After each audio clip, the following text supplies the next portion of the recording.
اصرار بر آزادی.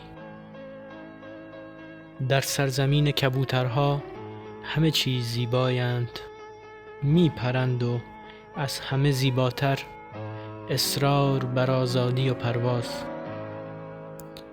شهید هارون 9/8/2003 شهید هرش کارزان. تقدیم به ستاره هایی که دلیرانه برای انسانیت به پای چوبه اعدام رفتند. چوبه دار.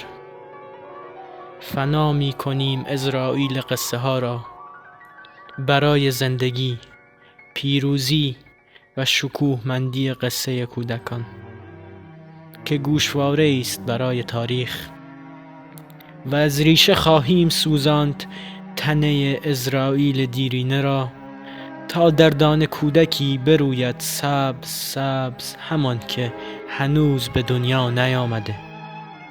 کمین مه کمین انداخته بود.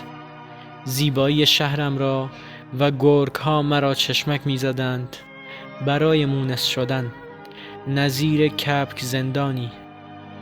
در قفس شکارچی ناگهان که پایان یافت بغض ابرها، خورشید ماتم زده بود از خونی که جاری است در جاده های آزادی و از قانون گرگ ها که تلف می کردند بیرحمانه گوسفند چراگاه را.